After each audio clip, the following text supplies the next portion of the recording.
see you've found our little hiding spot in the universe. Don't get too comfortable. This is a place where you will find those with an experience that's out of this world, or possibly deep within your life. I welcome you to the Oracles with James Tyson. Lean forward and listen.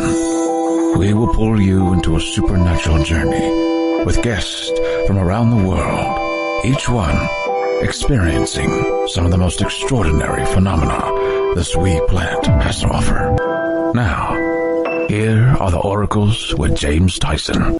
Thank you, Liam, and thank you, listener, for tuning in to today's episode of The Oracles with James Tyson. It's me, James, and today we're going to talk near-death experiences with the Reverend Peter Panagore. We're talking to him about his book that he's written about his near-death experience, Heaven is Beautiful, How Dying Taught Me That Death is Just the Beginning. We're also going to dig in a little bit further. The book is about one of his near-death experiences. He's had another since his first one. We're also going to go back as far as when he was 5 years old and had an encounter with an angelic being, which kind of put him on a spiritual path from there. Of course, we're going to talk what it was like on the other side. He talks about going to hell, but not really going to hell, but it's a hell of his own making. He describes a lot of what he sees on the other side, which is fascinating because, again, if you know people who've had near-death experiences, a lot of them have a cloudy memory of what was going on the other side. There are a few people like Peter who actually have a detailed memory of what happened to them, and just in those minutes of death. See, back in the winter of 1980, Peter was a college senior and went ice climbing here in Canada, kind of a world-famous Weeping Wall, or actually the lower Weeping Wall, along the Ice Fields Parkway in Alberta. And again, it's in Alberta, Canada, for those of you who, for some reason, have no idea where Alberta is. His climbing partner at the time was a very experienced ice climber. Peter was a novice, and on their descent, they became trapped on the side of a mountain. Now, just imagine as the sun set, Peter was overcome by the exhaustion of the trek itself and hypothermia. He died on the side of that mountain back in March of 1980. And in his minutes on the other side, Peter experienced hell, forgiveness, and unconditional love. Peter reports heaven was beautiful, and he didn't really want to come back, but had the choice. And we're going to talk about that choice and how it was presented to him. His near-death experience obviously changed his life and resulted in an intense spiritual journey that continues to this day.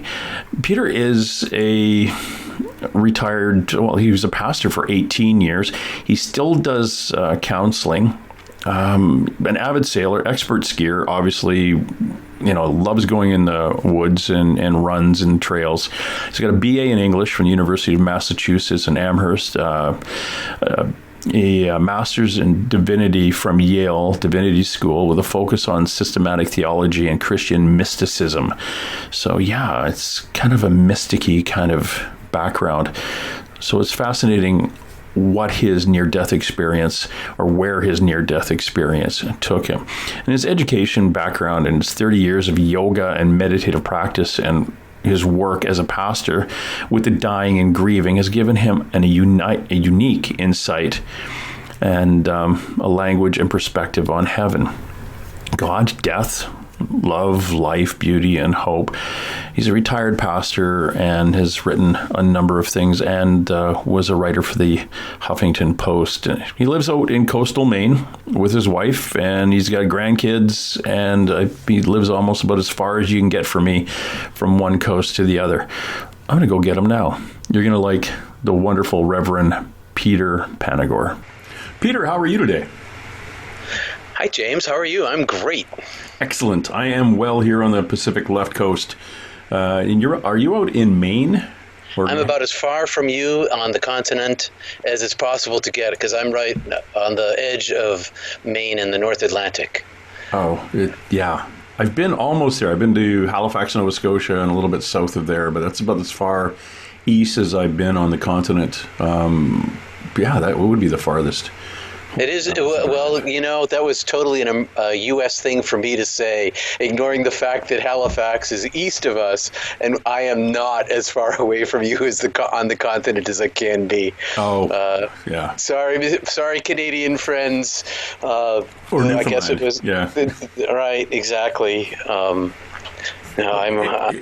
I like that. I've got some friends in Rhode Island and Massachusetts, and I really want to go out there. My friend Brittany actually puts on historical tours of the harbors and ships and things like that. So now I want to go out and poke around in all the history that's there. My family on my mother's side showed up in Plymouth, Massachusetts in 1628.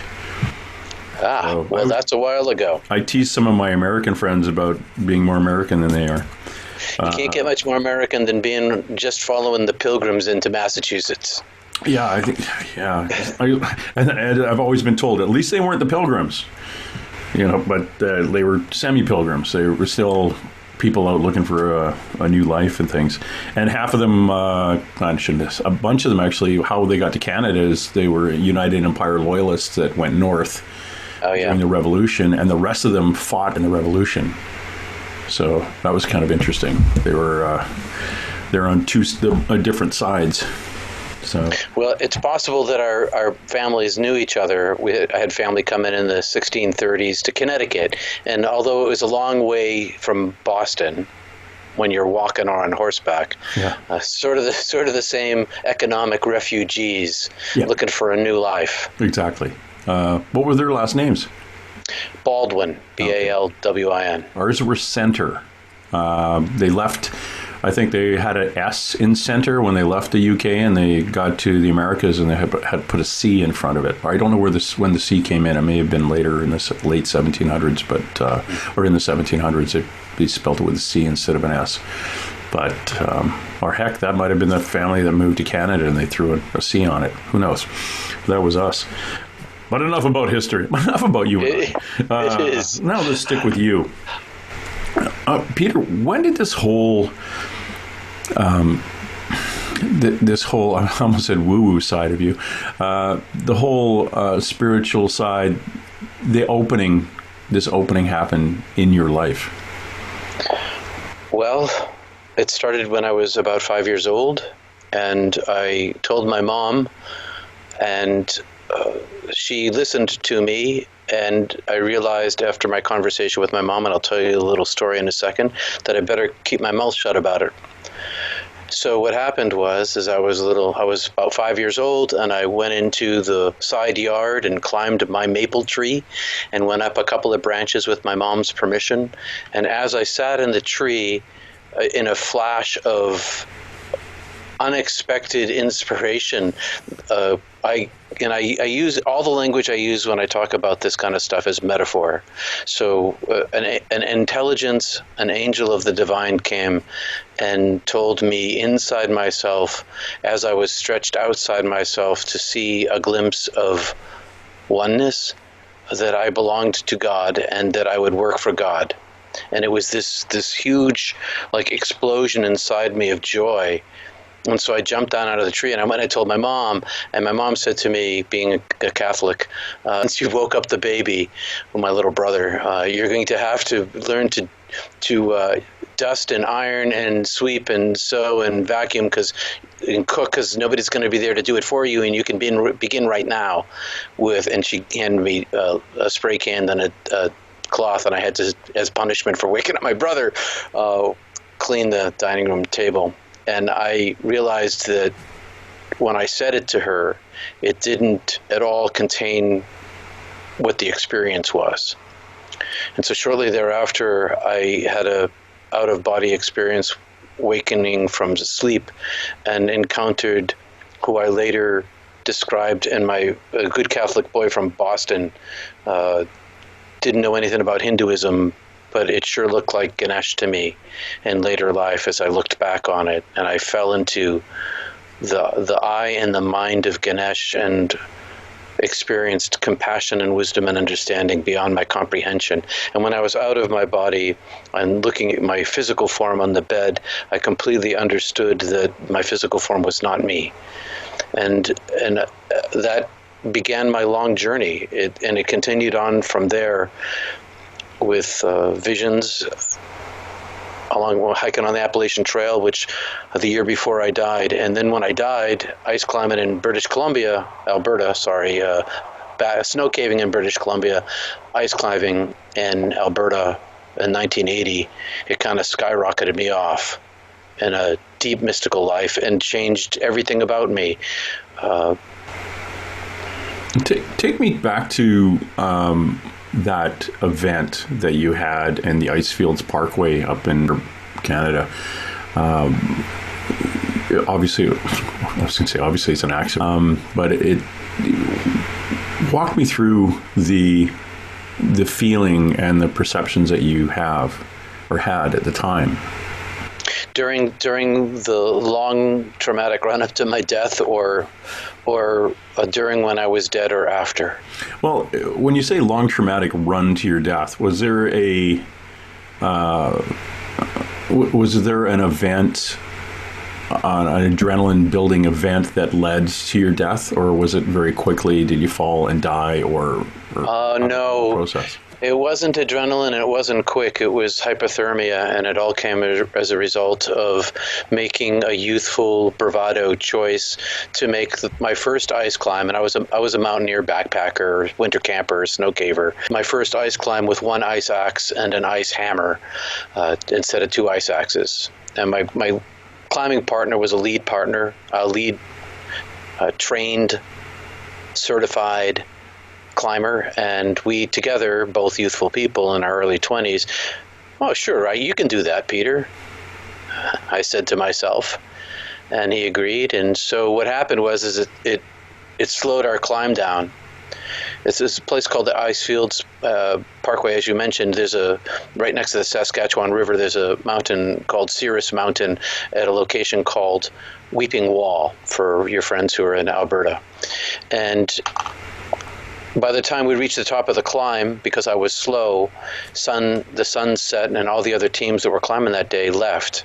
And so it was this long, agonizing understanding that we were in a precarious death situation, and hypothermia started immediately and set in and got deeper all night long until I died, some hours before sunup.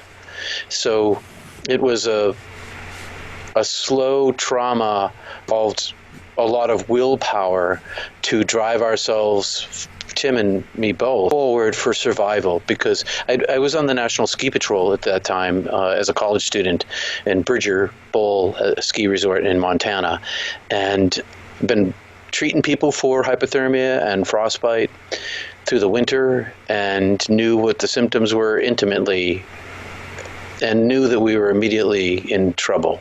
And as soon as the sun went down, temperature dropped about 30 degrees. I started getting what I call the clattering jaw, where in the cartoon the jaw starts to my whole body was this massive quiver of muscles twitching, that I was uncontrollable shivering, that was trying to keep my body trying to keep my body warm.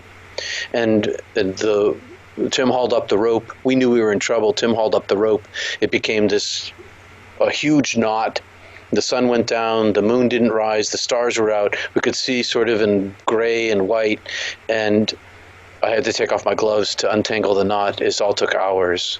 The whole thing, it took hours and hours of the inner drive, to the will to survive, knowing that if we didn't get off the mountain, we were going to die. And if we stayed on the mountain, we were going to die. And the only chance we had was to, in the dark, drive ourselves forward to self-rescue.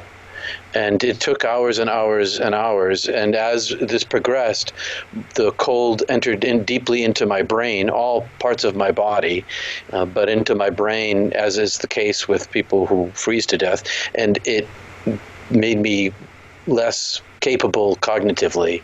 I became less able to process information as the night went on.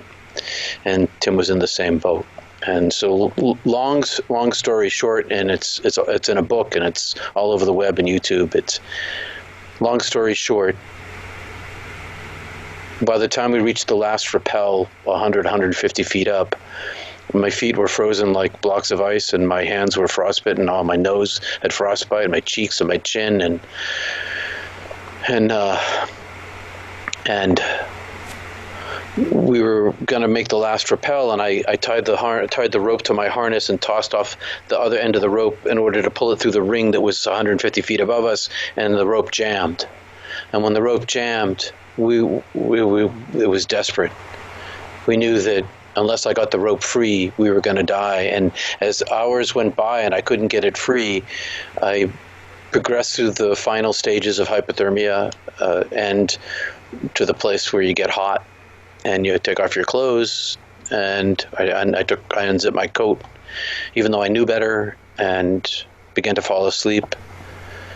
And would wake back up when I collapsed and hit the rock, because we were off the ice at that point. And then I collapsed and hit the rock, and I stood back up again. And I remember thinking that this is it. This is it. Nothing I can do about it. And go ahead.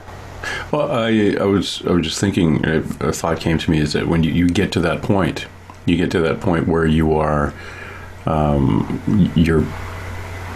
you understand that this is the end, and you have no fight in you anymore. Our instinct, that fight or flight instinct, when you get to the point where it's like, oh crap, I guess I've tried as much as I can. This is where I have to go. And that's why I was just picturing that in my mind as you're standing there thinking, okay, this is the end. What happens next?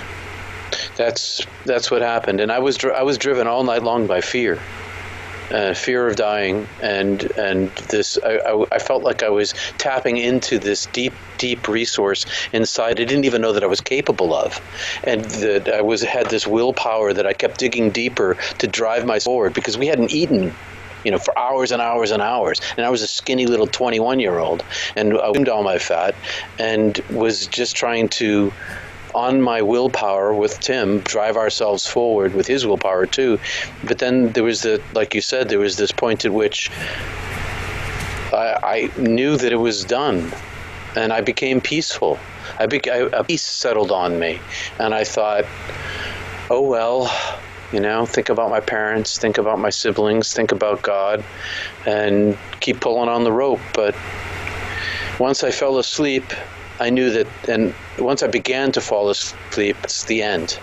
And so I stood back up, and as I stood back up this one time, I had what they call tunnel vision, which I experienced as a black circle around all my peripheral vision, one big loop that closed in like a stage spotlight rapidly to a singular point right in front of me, and then it just closed and became darkness. And when it became darkness, I thought I should be asleep. Why am I not asleep? Why am I still conscious?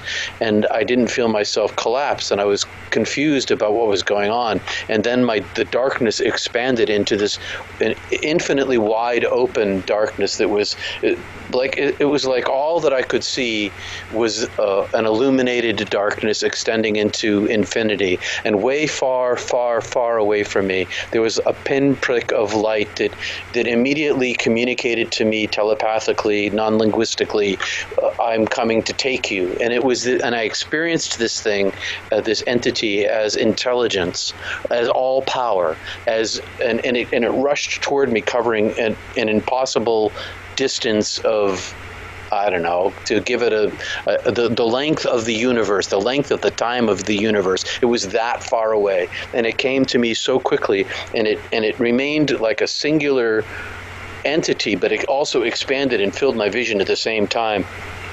And as it came to me in an instant, it was communicating, I'm taking you, and I said to it, no, you're not, and it just plucked me like I was a pebble on the beach. Just picked me up no matter what my will was. And I was resistant, and suddenly, once I was enveloped in this, I call my angel of death. Once I was enveloped in the wings, but they weren't wings and they weren't arms. There was more like an energy ball of intelligence. Once I was enveloped in this, I was comforted. I was content, and I just was carried, and up the tunnel became narrow, the darkness became a narrow tunnel, but also remained this very wide space, these opposites, paradoxes. And the next thing I knew, I was popped into what I describe as an infinite, eternal, illuminated darkness. And I could see in every direction all at once. I was an orb of energy that was 10,000 times bigger than my body and my physical body. But my first thought was, this is me. This is me. How did I ever think that was me? And I could see in every direction at once. I was content. I was not afraid. I recognized where I was, but I was alone. And then a portal opened in front of me, like a door, like an opening. But I had no front. I was like, I had 10,000 eyes and one eye. It was like my seeing and my thinking and my personness were all one thing, not separate. And this portal opened up, and it was a flowing, shimmering covering that was translucent and transparent that I could see through to an elongated, infinitely long tunnel, another tunnel, and I reached and I touched the surface area of this beautiful flow that was, like I said, translucent and transparent. And as soon as I touched it with the consciousness of my energy, my soul, it entered into me, flowed into me like all life and all love and all beauty and all knowledge and all it was like all of the expanse of this infinite illuminated darkness that I was floating inside of, all compressed and came rushing inside of me, all livingness.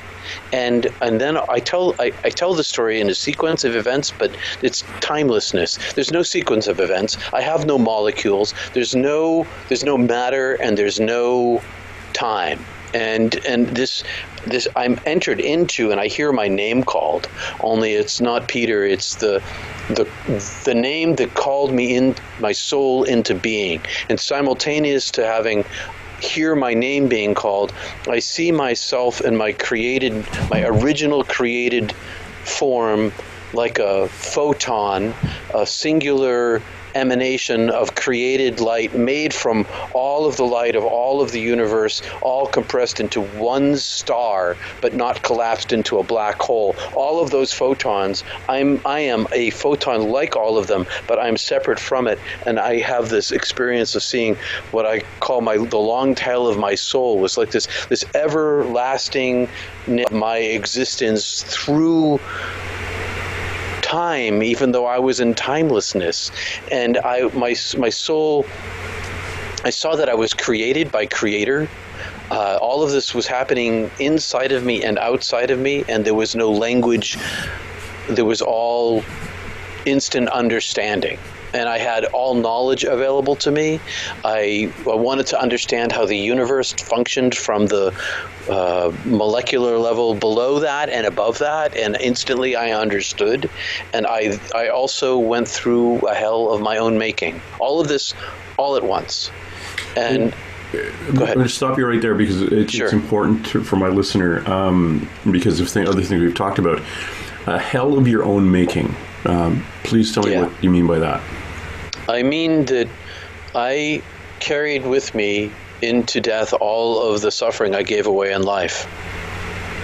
And it was all of the intentional suffering I gave away and all of the unintentional suffering I gave away. And I experienced it, and my life review was experiencing a sequence of events from my life, from the point of view of everyone I gave pain to, from their point of view, and the pain that I gave them, which seemed to me at the time to be minuscule, was 10,000 times greater in pain level than I ever imagined, and that I gave it to me.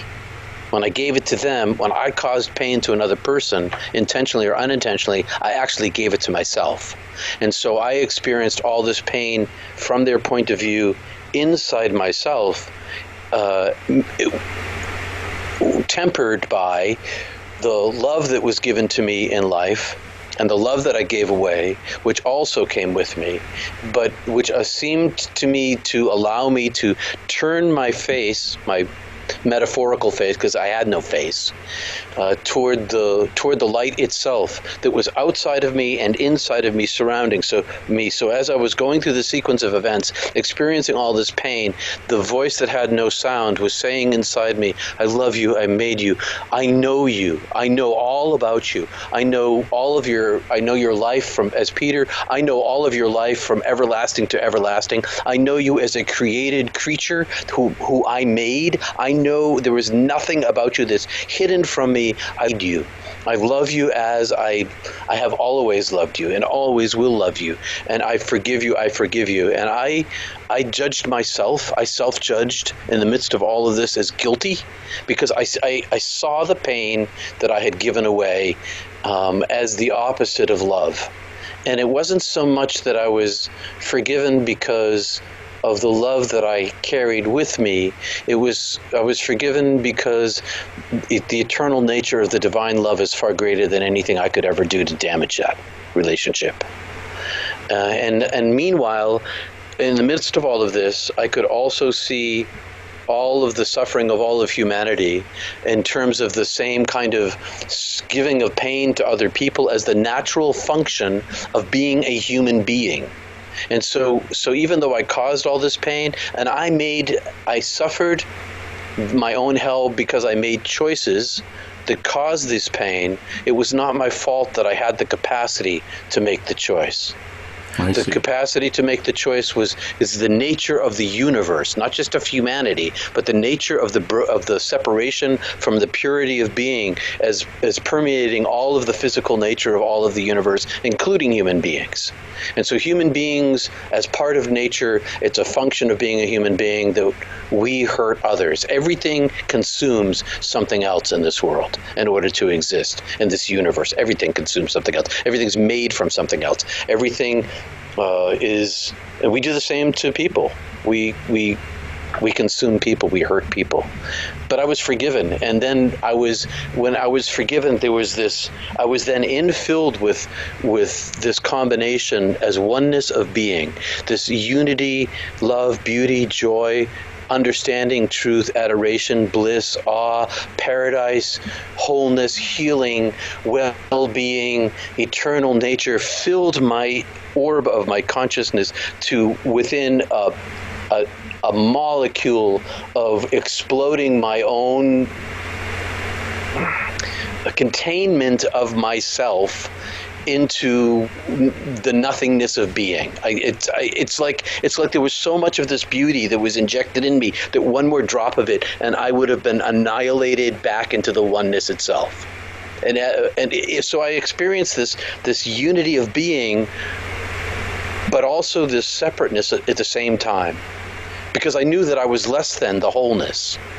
But I was completely a part of the wholeness. My existence existed because of the wholeness. That this unity that it was, is, and it always will be me.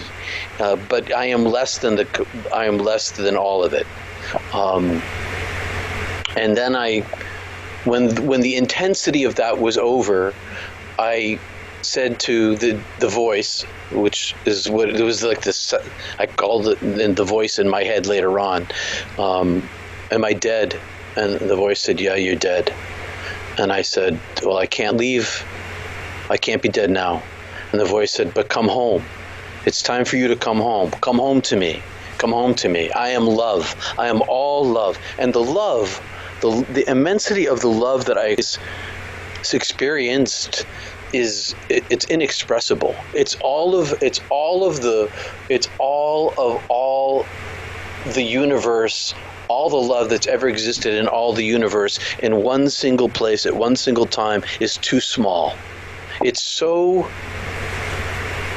overwhelmingly content and peace and fullness and knownness. And I said, I can't go now. I have parents who are suffering. I had family issues going on, and my mom got ill as a result, and for a long period of time. And I knew that if I left, my sister had vanished, and I knew that if I left, my mom would be utterly broken forever. And so God swept me to the edge of the universe and showed me all of Earth and all human beings, all 7 billion, all at once, all in live time, doing what they were doing. And I could see them all covered by a veil of unknowing. And the voice said to me, in the way I love you now know that I have always loved you eternally. And I can't describe the love to you. It's overwhelming. It gave me so much understanding, self-understanding. And I understood that every single person was beloved. And the voice said, because of my love, you now know all was well, is well, and will be well for every single person, including your parents. And I could see my parents' faces in particular, and I could see the length of their life until their deaths without me and the suffering that they would endure. And the voice said, even so, you know now all's well, come home. Come home now. And I said, I can't. I can't make them suffer the loss of another child and endure in that time slot, even though I know that in the end they'll be like me, whole and healed and well without suffering. I couldn't bear to make them go through if I had a choice. And I said I hadn't gone through the tunnel yet. And God said, no, you haven't, but come home. And I said, do I have to? And God said, no, you don't. I said, well, if I go back to life, can I come back here and to this oneness of being? And God said, yes. And I said, I choose to live my life. And God said, you won't live your life, and sent me back. And I was presented with all of these like 10 million entry points back into my life. And it was like a circle. And they were all 10 million little like fiber optic entry points, like a cable on a suspension bridge, and they had all these intersections inside of them. And in the center of all of this was like the singularness of the light of being itself. And I could choose anywhere I wanted to go into this. And so in an instant, I thought to myself, I want to maintain some identity. And so I kind of went. I didn't go into the center of the oneness. I went off to the side to it. And the next thing I knew, I'm being crushed and squished and shoved painfully back into my body again. And now I'm completely disoriented because now I'm in pain for the first time. It feels like I didn't understand. I had forgotten what pain was. I'd forgotten what life was. I'd forgotten what suffering is. I'd forgotten what everything was. And now all of a sudden, all of it was rushing back into my consciousness. And I don't know how long that process took, but my body was being jostled. I became aware of the pain in my body as it was being jostled. Everything hurt. And eventually, my partner, Tim, helped me stand, but I didn't understand what was going on. I didn't know. I opened my eyes, but I didn't know what a Tim was or what a body was or what language was or even breathing or rock or anything else. And it took this time period for my brain to come back online. And finally, Tim's screaming at me, you were dead. You were dead. If you died, I was going to die. And he's screaming and yelling at me. And the great thing about him as a partner is that he was super level-headed. Me too. We were during this entire event. We were neither of us panicked. Both of us kept our composure completely. But at this moment, Tim was right. If I had died, he was going to die too. And then he said, he got me to pull the rope, and I pulled the rope, and the rope came free on the first, whatever had jammed it around the corner in the dark, released. We went down to the bottom. It's only like 70 yards out to the highway, to the parkway, where the car was, and we knowing better than jumping in the car and trying to get warm fast, we got up the tent and we set it up, and we slowly warmed our body temperatures back up to a level where I thought we were able to go into the car, and we blasted the heat and survived the night. And jeez, I was not the same person from then on. I felt like I could do all these things in the world, and Tim was looking at me like I was the same guy, but I was a completely different person. I felt like I was marionette inside a body that I'm kind of moving around, going through the motions, thinking, what is going on here? And then my life changed. I'm going to take you back, just touch base on your experiences. You went through the thing where you were shown your negative interactions with people or with the world. Were you also come out of that and shown all your positive ones too, that you recall? The positive ones, no. But the love that I gave away and the love that was given to me kind of came as bulk. Okay, so did that offset some of the negative ones? It was what enabled me, upon reflection, it was an enabled me to turn my face, turn my heart, turn my soul to the light itself. So in the years since then, and I changed my life.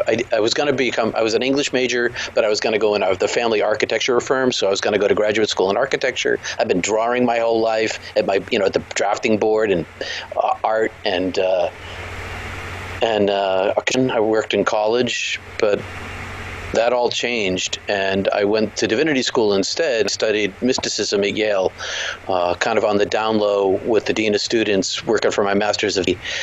And as a result of my studies in mysticism, I came across the writings of Catherine of Genoa, and in one of her writings, she talks about the divine fire of purgative love and her mystical experience, and that is a super summation of languaging what happened to me. The divine fire of purgative love cleansed me, burned all of the excess from me, enabling me to enter into the oneness of being. And what enabled me to perceive the love, to hear the voice, was all the love that I'd experienced and given away. So did the love weigh more than the suffering? Yeah, I think so. If I was going to put it on a scale, I think that there's this old story of when you die, you get carried to heaven and they set up a scale in front of you and they pull out your heart and they put it on one side of the scale, and on the other side of the scale they put a feather. And the stone of your heart versus the feather of God, and the feather of God weighs more. Okay. Yeah. I like that. That's a good one. Good way of putting it. Your book, which is out now, Heaven is Beautiful, How Dying Taught Me That Death is Just the Beginning. Your book, it came out a few years ago, but it's a fascinating read if anyone wants to look that up. Again, it's Heaven is Beautiful, How Dying Taught Me That Death is Just the Beginning. You can get that on Amazon and paperback, and you can get it on Kindle too. Peter, your near-death experience sounds like it took you out and brought you back almost as a reboot of who you are, cleaning a lot of the old stuff out. So you come back in with not only a different perspective mentally, but soul-wise, it's clean. It's like, okay, you've already accepted you did these things that hurt people. You've been forgiven for it. You're not going to have to go through that again, but you will have to go through it for the next time you show up. Yep. So coming back in almost like a pure state, as a child again, as being reborn. How was that moving through? Like, you were in your 20s at the time. Now you're moving through as an adult brain with this new understanding. How did that affect you? Other than obviously your curiosity switch got ramped up, and you were studying, went to Yale, and you're kind of digging into divinity and mysticism. Other than that, your interpersonal relationships, how did it affect that? Everything changed. I asked my mom and dad, who are still alive, who are quite elderly and getting ready to leave now as we speak. About 3 years ago, I said to my dad, so what happened? That summer I came back, because I kept this a secret for 20 years. And the summer I came back, I said, Dad, what did you notice about me? He said, well, your mother and I, we talked, and you were much kinder, much more compassionate. You were much more attentive and much more loving. You were a good kid, he said, to reassure me. But he said, you came back just entirely kind. And so one of the side effects is that when I know that I hurt somebody, I try not to hurt people, even though I do, and I try to make amends as often as I can.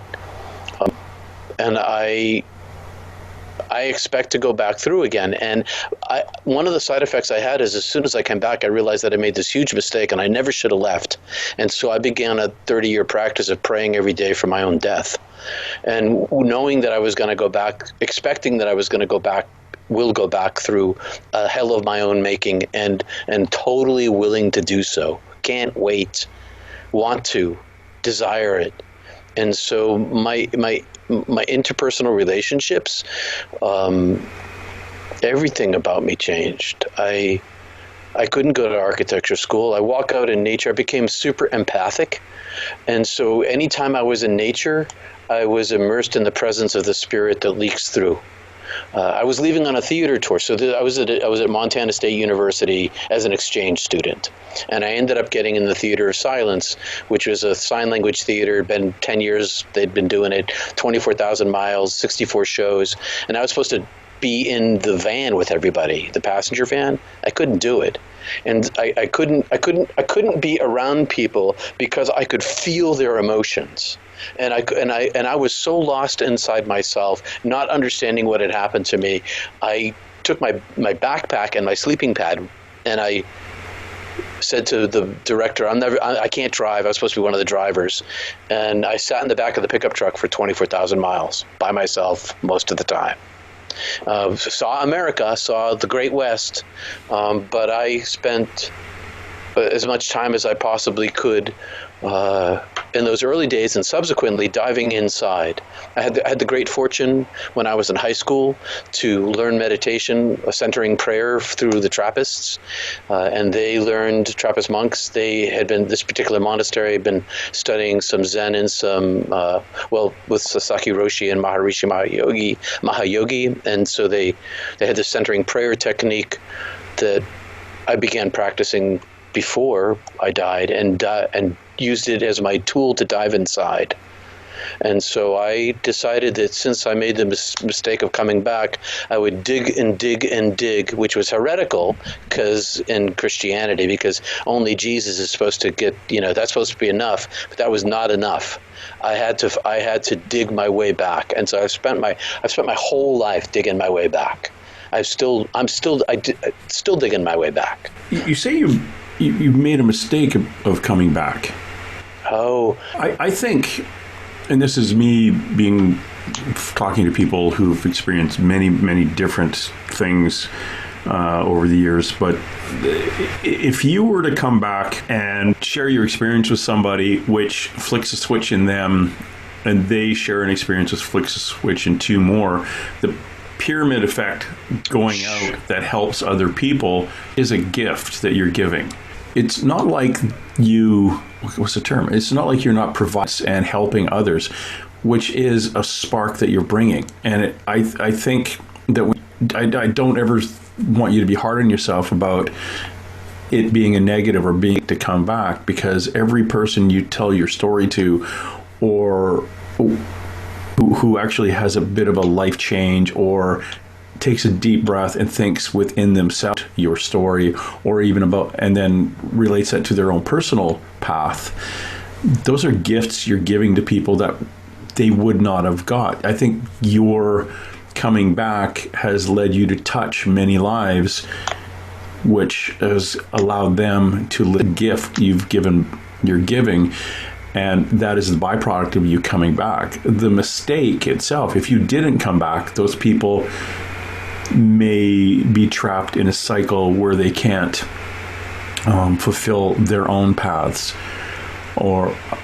I just, this is me being the policeman in me. Don't want you to be hard on yourself about this. I think you're doing the right thing. I think you did the right thing in coming back, and it just my spidey senses kind of went, oh, it's not a mistake. You're supposed to come back. Well, I was definitely given the choice to come back, and the morning that we self-treated for hypothermia, the next morning, in between, we got arrested, spent time in jail, and towed the car, and I ended up hitchhiking back to Bozeman by myself. And that morning at sunrise, the voice was screaming inside me, "You're a messenger now. You're my messenger." And I was pretty upset about that and was resistant to it for a long time. So I kept my mouth shut. I didn't talk for 20 years about this, even though I dove deeper and deeper into it in my interior world. The mistake I felt was that I gave up oneness of being to be back in the duality, knowing that I get to go back again, but not understanding that my life was not going to be my own. Now, a year before that, on the Appalachian Trail, backpacking in Massachusetts, I had a vision. I was at night, I was raptured out of my body and brought by this angel who I did not know at the time into a heaven where I could see myself from outside myself and see what was going on from inside myself. And I was in my astral body, and these hands appeared, and they entered into this. I was in the ocean of wisdom. And these hands appeared, and they were human-looking hands, and one of them carried a glass vial filled with sparkly gold dust. And the cap came undone, and my two hands were put together in a cup, kind of not by my will. And the vial was emptied into my hands, piling up this gold dust. And a breath came and blew it all away. And the voice said to me, "This is yours. Now give it away." And it wasn't until much later that I was able to put all of that together. And so I agree with you, James. It is my job. That's what I'm here for. That's what I've been doing. Even when I was keeping it a secret, that's what I've been doing. And so my desire to go home again is merely selfish, because I long for my beloved. One of the side effects for me here is that now God told me I belonged to God when I was a kid, but once I went to heaven, I understood that I didn't just belong to God as Peter, but the very created nature of my essence of my being, that which calls me into being, that part of me belongs to God. And so I just long for it. And so that was the propeller for my deep dive into a life of living in the regular world of contemplation, mysticism, and kind of raja and heartful meditation practices in order to reconnect me to the best of my capacity on my side of the job. My job here is to dig my way back, to create inside of myself a container unit, an opening, a valve, a set of valves to open for a flow to come through me so that I can reconnect myself. So I can use, as Meister Eckhart said, the eye wherein I see God, God sees me. And so the purpose of my practice was to find the I within myself, to make my I singular so my body could be filled with light, so I could be as much at home in heaven while I'm living here on earth. And a side effect of that pursuit was this life of being a messenger. And so my whole life, my whole professional career, from the moment this came back, everything about me has been about this. And I was resistant to it for sure. And I was upset at myself for my choice, absolutely. But in the decades that have followed, I've come, and I died again in 2015. I had a heart attack.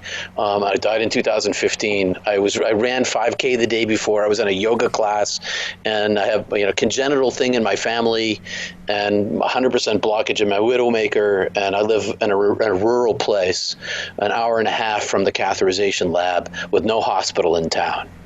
And so I died in the ambulance. And all my life I'd been wanting to go back. And I told my wife that first chance I get, I'm going home. And so she was at the urgent care center and said goodbye to me. And I smiled away, squeezed her hand. And my son showed up and he said, "I love you, Dad." He looked in my eyes and grabbed my hand. And it turned out the doc had said to my son, "You better say goodbye to your dad because this is your last chance." So I'm sorry. So on the way, I died, and I left my body in an instant, and the angel was there again to collect me.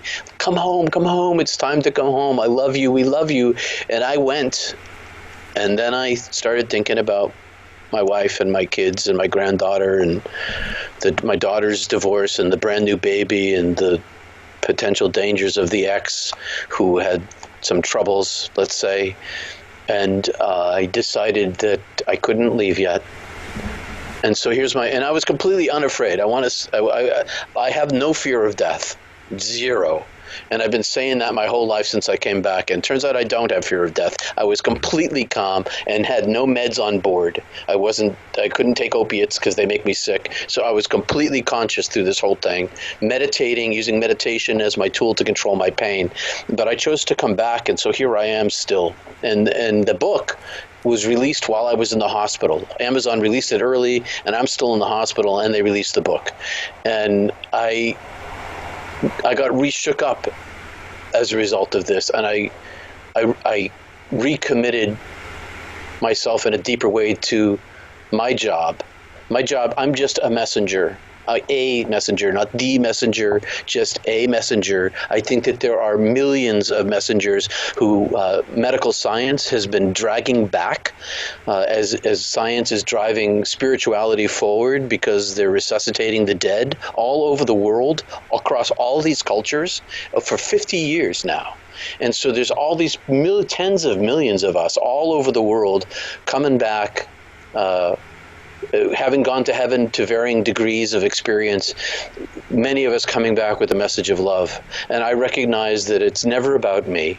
I'm not the light of the world any more than you are. You are, just like I am. But I work for the light, and I point to the light, not to me, because I'm just this tiny created thing that the Creator called into being. When you came back, Peter, from the second near-death experience, did you find that these empathic traits or the intuitive side of you had been cranked up again? Or everything got cranked up. Everything got cranked up. Yeah. But not in the way that people are like, do you still have mystical experiences? Yes, I do.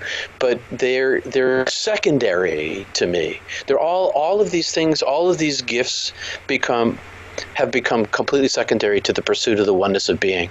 Over the decades of my pursuit of that one goal, I'm not looking for joy in life. I'm not looking for being more empathetic. I'm not looking to be like a psychic. I'm not looking for any of those things. All those things are good, but I'm not interested in particular in pursuing any of them. I just want the unity. And so the intensity of the experience now is that the long practice of my inward journey has become more radiant in my regular life. And so much so that it's become perceivable to it's from the moment I came back, people could see it in me. And I would always say, that's not me you're looking at. That's not me you're falling in love with. I know that it's the light in me seeing the light in you. And now that light has become more radiant. And it's and I guess that's the biggest side effect from the second one, is that, well, it's just all my chakras like popped open, and that's kind of the thing. Yeah, it's interesting when you talk about people looking at you and seeing the light. We talk a lot about, we being my listener and I and our guests, some guests, we talk about empaths and higher vibration people. Not that we're not all high vibration, but some people wear it differently, and we attract those who are still in their human form, are very low, and they just kind of congregate. They're drawn to us and suck the life out of us, and it's taken me years to realize that it's there. That love at first sight is bad. Love at first sight is usually, I can fix you. My subconscious is looking at you going, I can fix you. And they're looking at me like, he can fix me. But it's not real. It's not that connection. And it's taken a while for me to understand that there is I was almost saying The Shining. There is a light. There is a force, a life force, a light force that is within all of us. And depending on how we've lived our life, it's at different intensities, and those intensities will sometimes complement each other, but most of the time not. There's about, I think, statistically they were looking at, and the statistics are based on those people who lucid dream, because no one actually has a statistic on empaths in the population. But only empaths lucid dream, which is 24 to 26% of the population, but it's growing as more people are becoming more in tuned and awakened, and as our planet shifts a bit. Your life and your client base. Now, you do counseling and you do personal appearances and things.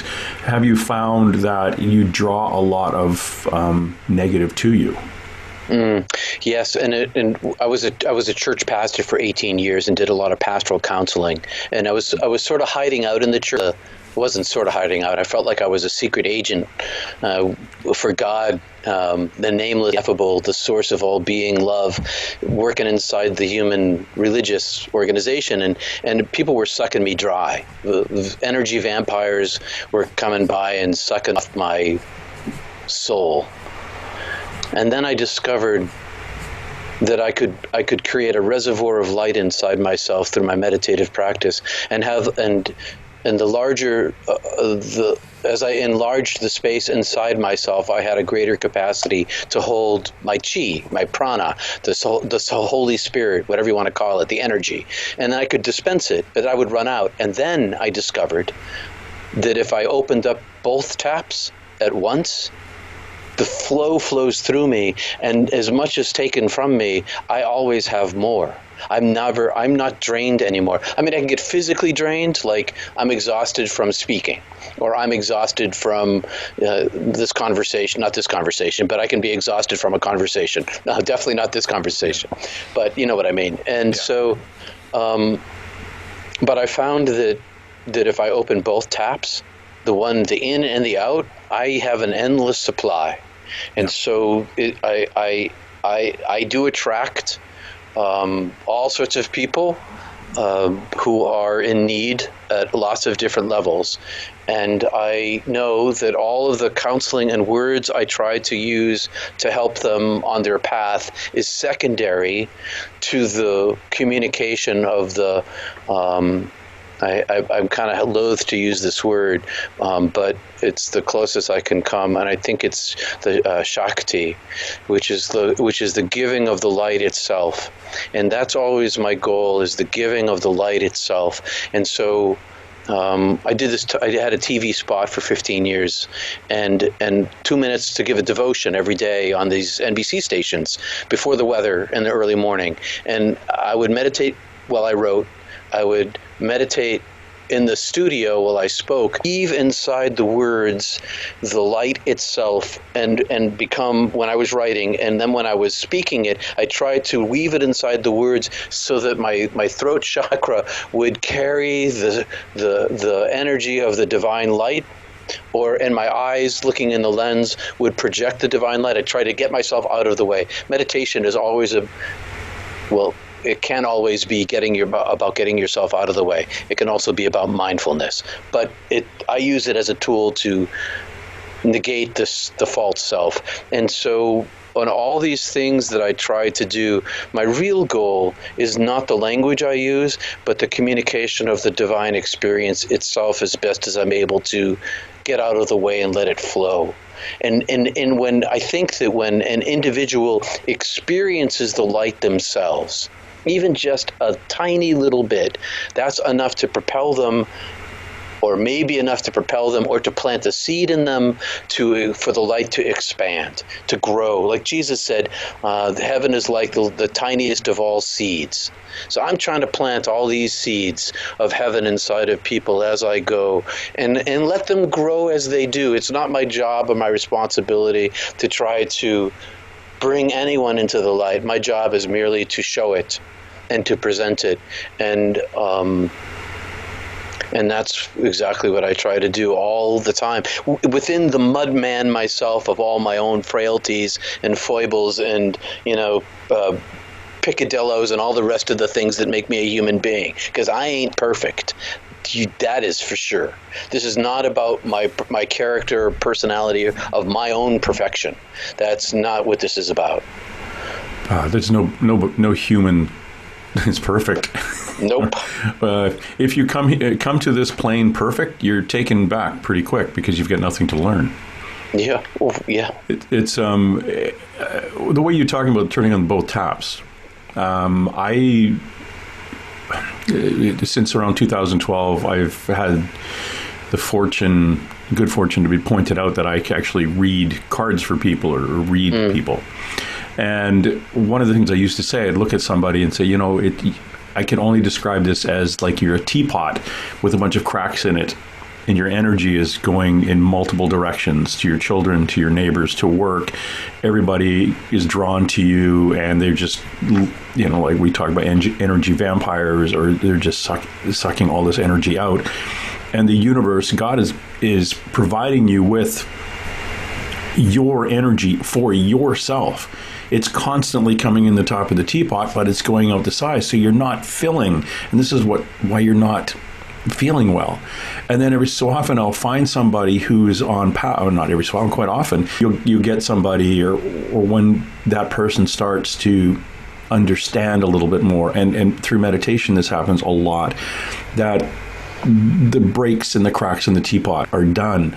So their energy is completely filled. Now their teapot is full, it is theirs, and they're on path. Now when somebody comes into them, they're no longer giving them their own energy. They're a conduit for source. Yes. Comes into them and out without dropping their own personal level down. And that's, like you say, turning the both taps on. You are a conduit for where this all comes from, the universe.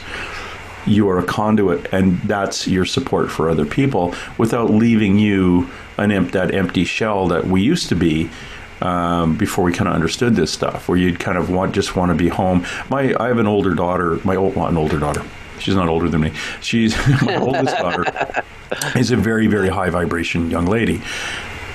She went through all the high anxiety as a younger post-puberty kind of child, because all her friends at school would come and dump on her. Oh, you're the best listener. You give the best hugs. I feel so good after talking to you. And my daughter would come home from school and just want to be locked in her bedroom. Don't talk to me. I don't want to talk to anybody. I want to see anybody. And, it basically, her mother sent her to a child psychologist, who said, oh, she's oppositional defiant disorder. Here's a book, and we'll see you in 2 weeks. Well, I snuck her off to see a psychic 2 days later. My psychic friend says, oh, God, no, she's an empath through the roof, and taught her how to block and deflect. Right. And 2 weeks later, we go back to the child psychologist, and the child psychologist is like, "Oh, you're cured? How did that happen?" And my daughter just smiled because I said, "You do not tell the child psychologist you went to see a psychic. In fact, don't tell mommy you went to see the psychic," for a while. And that was it. All she needed to do was learn how to deflect and not take on other people's problems. But, you know, and this specifically, one of her friends' mother had cancer. And the daughter would be just drawn to my daughter and say, "I don't know what to do. My mom may die." And my daughter was coming home and taking on that grief, and oh my God, it's like my mom might die, or she was personalizing everybody's problems. And what she did the next time the kid came up to her and said, "Oh, my mother's this, my mother's that," and my daughter said, "Well, have you talked to the school counselor? Does your mother go to counseling right now? Have you gone with her? Have you talked to the doctor?" And it just deflected it. And my daughter was like 14 and doing that. And and she was fine. She'd come home happy and giddy and like didn't want, communicate with the rest of the family, didn't want to be locked in a room, and was great. And again, it's just she wasn't giving her energy out and wasn't that beat up shell of a person when she came home. And it's, a kid, just a kid. And it's quite refreshing to hear you talk about the turning both taps on. It makes me happy that you're actually filled, for one thing, and that you understand when you counsel, when you give, you're giving through you, not of you. Right. It took a long time to figure that out, but I did. And now it works much better. And for those who, before you have an opportunity to experience that for yourself, for your listener who may need to protect his or herself from an energy vampire, someone once told me to just fold my hands over my second chakra. So I'd be sitting in my counseling in the pastor's office, and when I felt like they were just sucking me dry, I'd both of my hands over my second chakra, and it stopped the flow. Mm-hmm. The other thing too, as a person of authority, like I spent 28 years in the Royal Canadian Mounted Police, when you're talking to people, a lot of times you watch body language, and that's actually a natural place for some people to put their hands. And it's a protective part. Well, that is it's somewhat protective when they're sitting down. Real protection is back of the neck and armpits, because and the groin. Those are the three places that somebody can kill us. Right. Yeah, the back of the neck, right, in up in there, and the groin area with femoral arteries. Those are, if someone's fearing for their life, that's where you watch them put their hands. But if you're, as a supervisor, giving somebody a lecture, it was quite common to see people just sit with their hands like folded on their lap, which is your second chakra, and they're like, okay, I don't want him taking my energy or tapping in, but it's subconscious, and it's I could be reading too much into it or not, but it's interesting that you covering your second chakra is a good way to keep people from tapping in. I've heard, I had some police friends who would say stuff like that to me, and no one ever said to me about the covering the second chakra part, but it just seems natural to me. Now that I do it, now that I've done it, it just feels like, okay, I'm all whole now. You can't take that from me. Yep. Yeah, and it goes both ways too. You're blocking them from tapping into it, and right, also not allowing you to be giving it, right, without your own permission. And that's the big thing. It's the consent, giving our consent to give. Through meditation, saying, I will provide this to this person, I will share with this person. You're giving your being consent to share, which is the best way, as opposed to them having to tap it. Because then again, you're the conduit, as opposed to you're shoveling out of your own your own vibration, your own energy. I found that as an empath that if I shut it off, I lost all my superpowers. And if I left it on, I was vulnerable. And so I had to figure out a balance between those two things in order to function in the world. Because it's like having an extra sense. And I use it. I live with it. It's part of who I am. And so I stopped going to concerts because I couldn't deal with the energy of people in mass groups. I moved to the countryside, very rural living. And so I tried to control my environment in which I was functioning in order not to be accidentally permeated by other people's emotional status.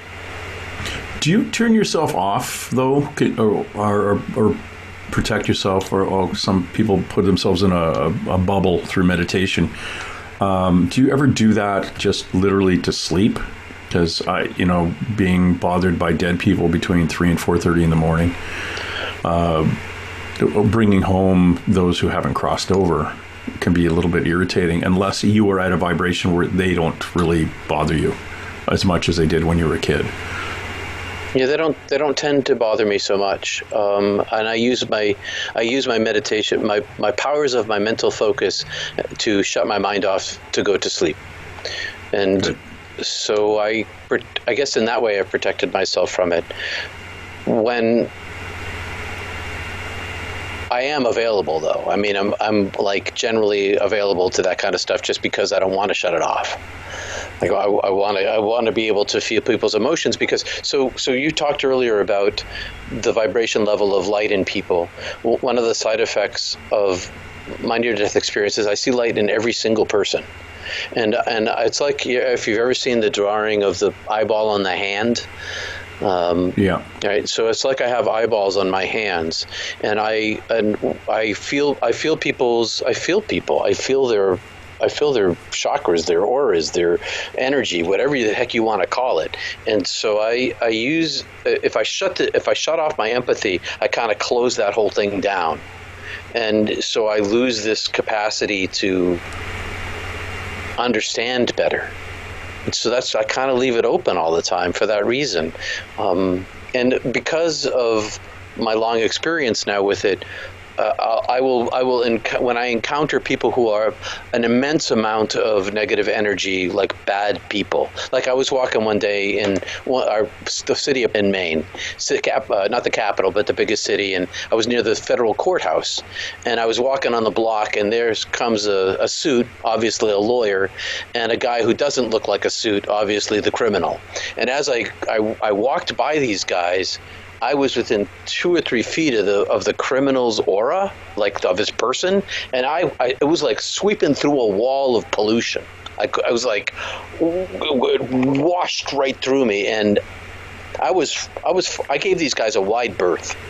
And as I went by, because it was so powerful to me, I kind of turned and looked, and he turned too. He felt I wasn't near him, okay? I was far enough away that on the street you wouldn't even look at me. But as I looked at him, he looked at me. It was like he's feeling me, I'm feeling him. And it took me a while to shake that off. I had to go into meditation to try to like clean that away so that I didn't carry any of his stuff. I felt... This is way before I knew anything what an empath was or any of this woo-woo stuff.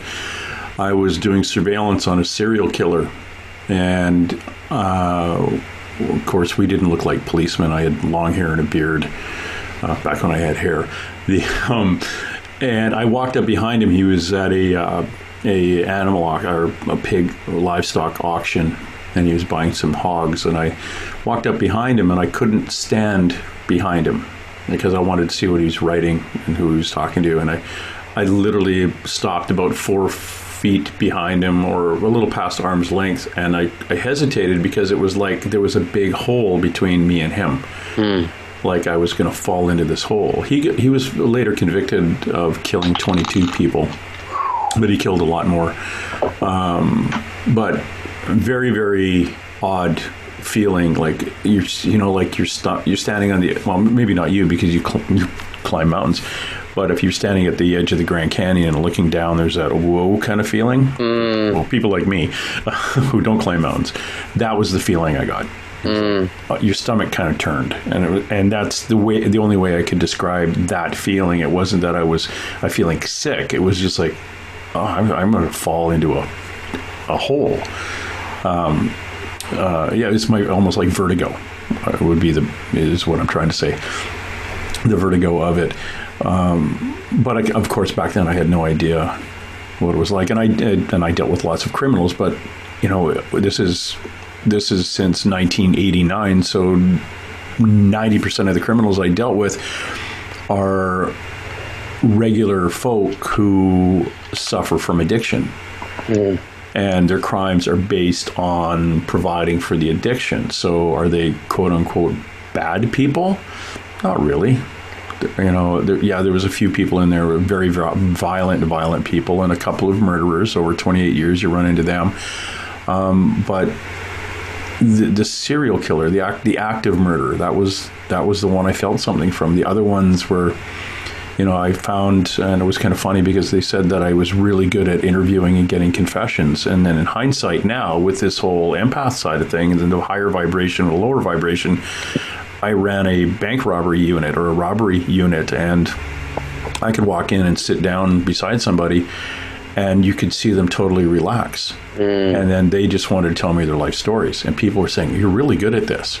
And I said, "Yeah, it's not too bad. Like, they'll tell me anything." But now in hindsight, I can go, yeah, well, they were at a very low point in their life, very low point. And now I come in and they go, "Oh, this feels really good. I'll tell this person anything." And it was them, their energy feeling my energy and being comfortable with sharing why they were in that space. Because literally, bank robbery is a symptom of a medical condition called drug addiction. And once they understand that you understand that, they'll confess to everything. And then I just get them into recovery as opposed to send them to prison, because that would be just silly. But it is a different way of seeing people who are in a really crappy point in their life. And you'll see them as a counselor. They'll come into you and something in their life is gone off the rails, and you'll find they just get chatty. Yep. And it's like you're looking at the clock thinking, oh my God, I should have, I should be taking a lot fewer notes than I am, because I've just filled up 2 books. But they'll get chatty. They'll come in for problem A, and they've gone through the alphabet of problems before they leave. And it's you. It is you. It's your energy and your acceptance that they feel. Yeah. So did your higher ups ever suspect that it was this special thing that you had inside you? No, but I teach that now. On the side, I will get a whole bunch of policemen, and again, empath careers are maids, butlers, bartenders, waiters, waitresses, artists, musicians, nurses, teachers, doctors, vets, veterinarians, and in some cases veterans or military and police and EMTs. We all gravitate to, and in your case, pastor, clergy, and counselors, because we all gravitate to careers where we are helping other people. Mm-hmm. Now, in policing, you're going to get the percentage of policemen who do the job because, they like to drive fast for some reason. And then the other ones are there to help people. And those people gravitate towards being really good in community policing, and in some of the major crime sections where they're a little more empathic and really good at interview and interrogation. We'll call it interrogation. Yeah, it is interview interrogation. It's just natural for them, and it's nothing that can be taught. It's something that is just, it's there. And what I do now is I point that out to people. A friend of mine actually used to teach interview and interrogation, and he's a very extremely high empath too. He didn't know what an empath was. And I pointed it out, and he said, yeah, this has been in your life, right? And he looked at me and said, how did you know all that? The unfortunate part with all that, we are also, in my research on this, we are the only ones who suffer from PTSD. Oh. And it's not from what we've done or what we've seen, but it's how management has treated us as a result of what we've seen or what we've done. You mean in police work? In police work or military. We'll see something and you'll say, oh man, that was horrid. And your boss will look at you and say, suck it up, buttercup. Get back to work. And you can't understand why that person doesn't see the things the way you do. And you get, and as an empathic person in a team environment, you're always wanting to make everyone on the team feel good, and also make your boss understand, or your bosses like, hey, this is what we did. Didn't we do a good job? And if they look at you and say, no, you didn't, it's like, well, hold on, I really did, because I saved all these people. We freed these people. We did this. We, saved this guy's life. Yeah, but you weren't wearing your hat when you did it, and you didn't do the right paperwork. Right. So it overwhelms you that way. So it's getting that person out of the PTSD. And I ran into this because I would go to for my PTSD, I'd go to a operational stress injury clinic, which was all Royal Canadian Mounted Police and Canadian military. And that's what the counselors were saying. I said, yeah, everybody in here is higher vibration. Everybody.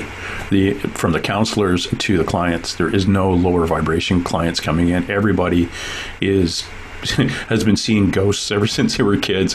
They were all very empathic. They're meditating, they're raising their vibrations and stuff. And it's how they were getting through their handling PTSD and getting off their medication was meditation. And what was the other one? Oh, there was this place, there was a ranch where horses, they go and work with horses, and the horses were healers, which is a weird thing, but the horses would actually pick their client. You'd walk up to the fence and a horse out of the group would come up and pick you, and that was the horse you were going to look after for the 2 weeks, and the horses were the ones that healed you. Whole other topic, but yeah, that's what I found with the connection with people who were at a very low point in their life and a very low which brought their vibration down, meeting somebody with a higher vibration and just like wanting to hug you. And it was amazing as a policeman, being you get those people, you get an offender, once they break through that shield of perceiving that they're bad when they're really not bad, but they're perceiving I'm looking at them like they're bad because of the role I play in society. And once they realize I'm not looking at them as a bad person, they're extremely friendly and extremely forthcoming with why they did the things they did. And it's just getting them off on the next part of the path in their life, and hopefully that things will turn around for them. I spent past several years sitting on Maine's domestic abuse homicide review panel, reviewing homicides for the state, and was privy to the detective interviews. I read hundreds of them, and I can, as an outsider looking at these verbatims, the detectives were masterful in their non-judgment of the human being that they were interviewing. Even if they did something heinous, it was amazing to me. And I wondered how they did it. Because I read these verbatims and it just seemed so natural. Like, how did you lead that person from here to there? How did you have the foresight to use those words? And maybe you just gave me a part of the puzzle, which is that they're just empathic. And it's the thing I couldn't see. Yeah, they don't know why they do it or how they do it. The universe has put them into a specific position for a specific purpose. And you may have a 30-year career, and you were supposed to have interaction with two people in those 30 years. Right. Those particular two. Yeah. And those particular two, it was very important for them to be deflected onto a different path. And it could be from dealing with a victim or dealing with somebody who victimized someone. Mm-hmm. But your position in that 30 years, because time is linear for us, but in the universe it's flat. Oh, yeah. So 30 years walking around in this meat sack is a blink of a universe eye. It's nothing. So you actually spent an entire career, your 30 years, but you only had to bump into that person or these two people. And that's it. We're all intertwined and we're all working the same way. This is getting into my own personal belief system too, but that is why I believe those people are there in those positions. And there are people in those positions who are complete idiots too, who completely screw up and can push the wrong buttons on people and completely have the wrong outcome of an interview and are there just like a bull in a china shop and affecting the lives of other people negatively in their 30-year career. Unfortunately, they're supposed to be there too. But the universe has its interesting ways of dealing with things. Sometimes God has an incredible sense of humor over and above the giraffe. Yeah. It's the things that we all have to interact with. You are also coming up to in August 14th to 16th. You're on a near-death experiencer panel. Tell me a little bit about that. May I read you a little promo that I have prepared? You certainly may, sir. All right, here we go. IANS, the International Association of Near-Death Studies, will be hosting their 2020 live online conference August 14th to the 16th. This year's theme is Unlocking Healing Wisdom of Near-Death Experiences. The keynote speakers will be Anita Morjani, Dr. Mary Neal, Reverend Howard Storm, and Suzanne Geisman. There's an abundance of choices.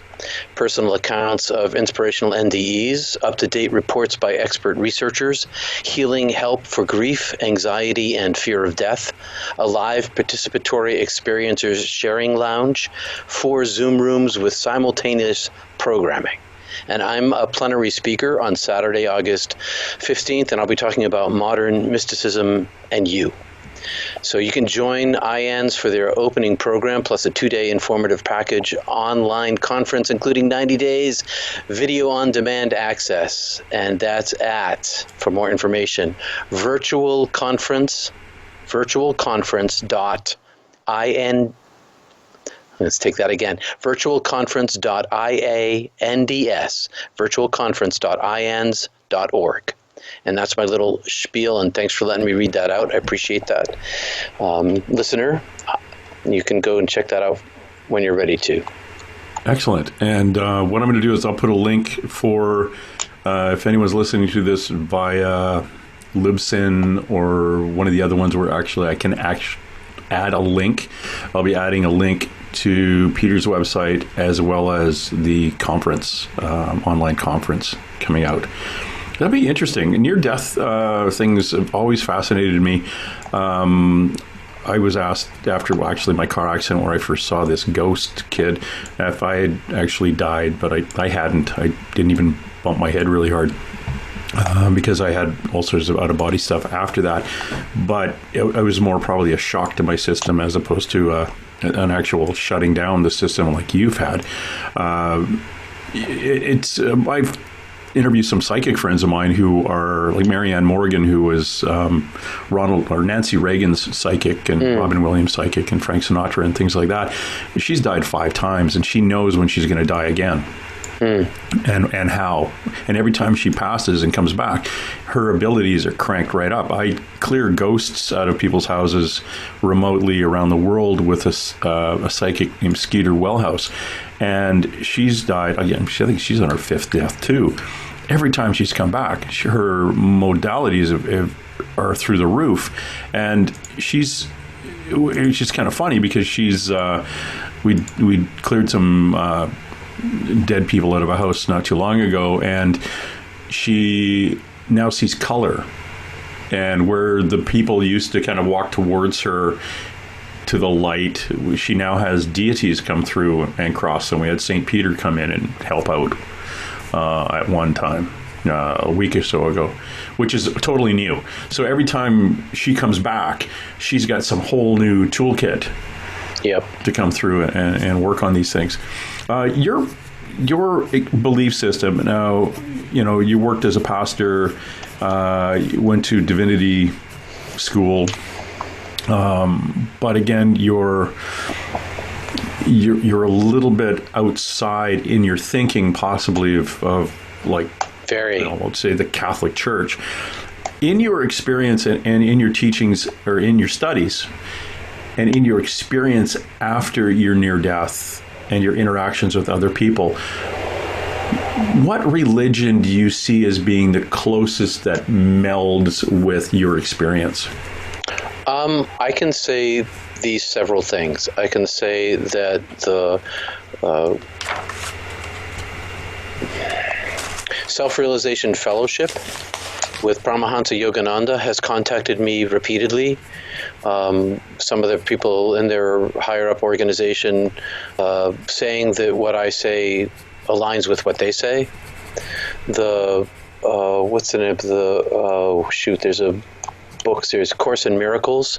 I repeatedly get contacted by people in the Course in Miracles who, just this week, somebody else, some of the higher ups in that organization, having heard what I say, they say that it aligns very well there. I hear from Muslims on my YouTube channel. They say this aligns very much with Islam. I hear from evangelical literalist Christians who condemn me as a heretic and proclaim me as Satan's right-hand man.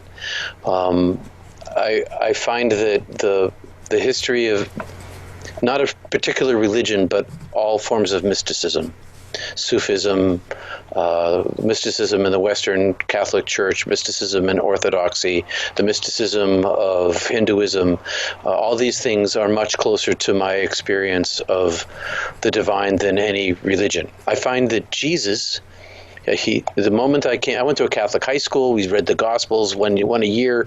Through my senior year, I became a Protestant after divinity school. Not that makes any difference, but Jesus sounds like a near-death experiencer to me. I don't think people understand anything he was talking about. He sounds like a code switcher. He sounds like he speaks two languages simultaneously. Like, in Eastern Canada and where I live, there's a lot of Quebecois, and they speak French and English in the same sentence.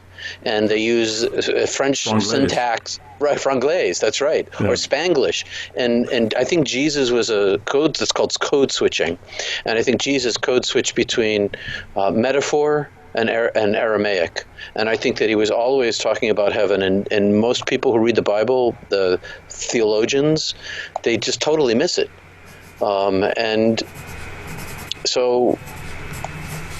That's what I think about him. So I think Jesus more than Christianity, but there are definitely aspects of Christianity in the mystical realms that align pretty closely as well. You're always struggling with language. It's always about language, culture, context, history, education, mental capacity. So everyone who has a divine experience of the I went to this place of non-being. No things, non-being, uncreatedness. I was uncreatedness when I was there. And so anytime we try to form concepts to hang language on which we hang concepts, it's always wrong. You can't contain the ineffable, but all we're left with is language forms to discuss it. So I chose Christianity as my language form because it was the cultural context of myself and of my environment. And so I dug deep inside the language in order to find ways of expressing it. But all of it's all just metaphor. None of it's accurate. And that's not just me. That's like all mysticism everywhere. Well, it's one of the things that we don't know until we go. And I interviewed a fellow named Jim Mars once, and Jim was a author, journalist, wrote JFK, the book that the movie was based on. And big into UFOs and conspiracies and things, and I heard that he passed away, and I kind of smiled and thought, okay, now he knows, because he was just one giant bundle of questions until then. I thought, okay, you know, but unfortunately, you can't tell me. Well, that's one of the great freedoms that I have, is that I'm not worried about whether people understand me, because I know that in the moment of their death, when this veil is lifted, like you said, the wink of an eye, the blink of an eye, that's the length of a life. When that happens, they're going to find out. So I'm totally, if you don't understand me, or you're angry at me, or you don't like what I say, fine. I'm not going to try to argue any sort of philosophical or theological points with anybody, because you can't. You can't, and they're going to find out when they die anyway. So yeah, you let's go have a beer instead. Let's have fun together. You can't change somebody's politics in a conversation, nor can you change their religious beliefs in a conversation. And I don't get into those. I don't get into those conflicts anymore. I just, I that's your opinion. That's really good. I appreciate you're passionate about your opinion. Let's move on. Yeah. Because I'm not going to convince you, and you're not going to convince me. But same deal here. We're all, it's kind of funny. Peter, what is your YouTube channel? It's Peter Panagore, Panagore. That was easy. Peter Panagore, and I'm the only I'm one of maybe 7 Panagores in all of North America, so I'm pretty easy to find. So Peter Panagore on YouTube. So I'm going to go over and subscribe to that. Thank you. And I run a live meditation Mondays and Wednesdays at 8 a.m. on Eastern Standard Time on YouTube and Facebook.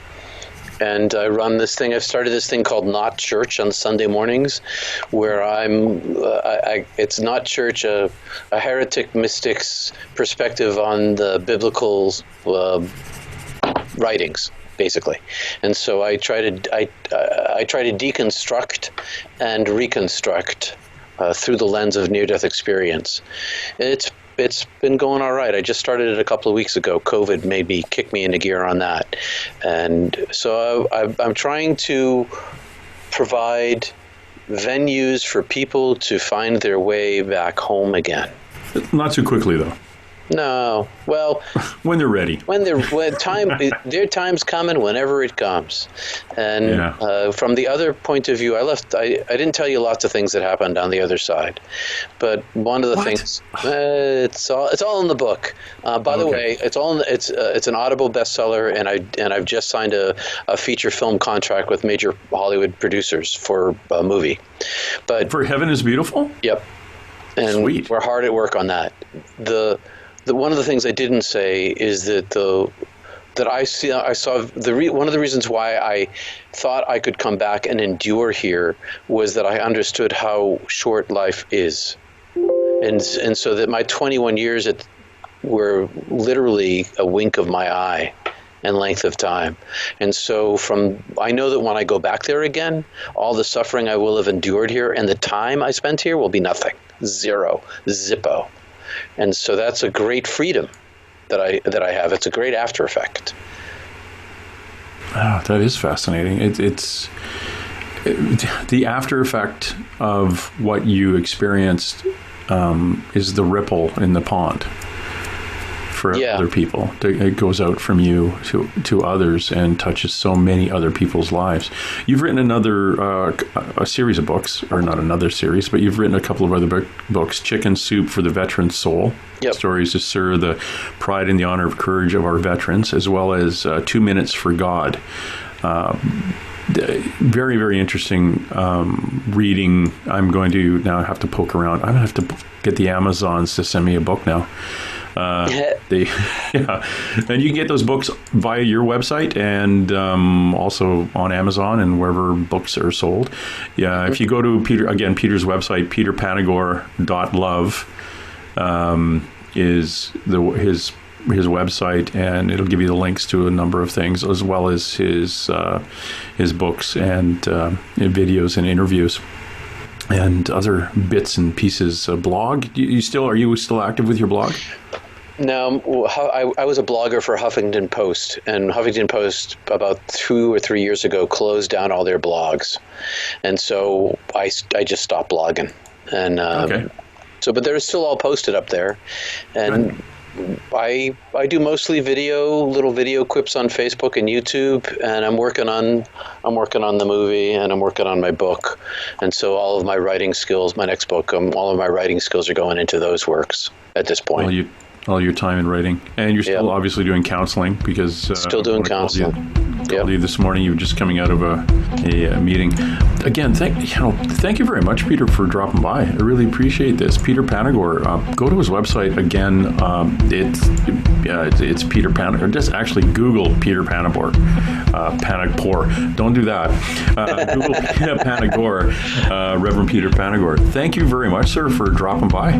James, so good to meet you. I had a fun with you. You're very easy to talk to, and I thank you for having me on your show.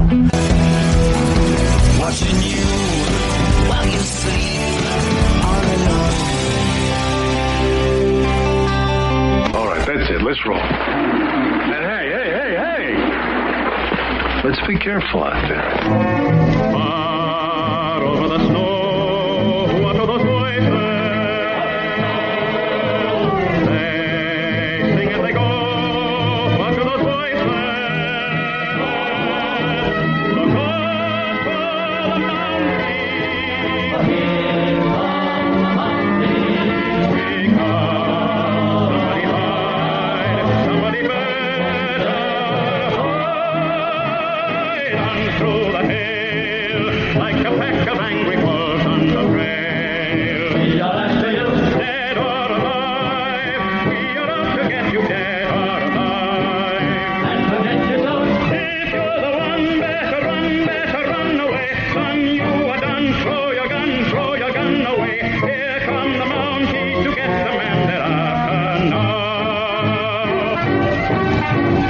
Run through the hill like a pack of angry wolves on the trail. Dead or alive, we are out to get you, dead or alive. If you're the one, better run away. Son, you are done. Throw your gun away. Here come the Mounties to get the man they're after. No!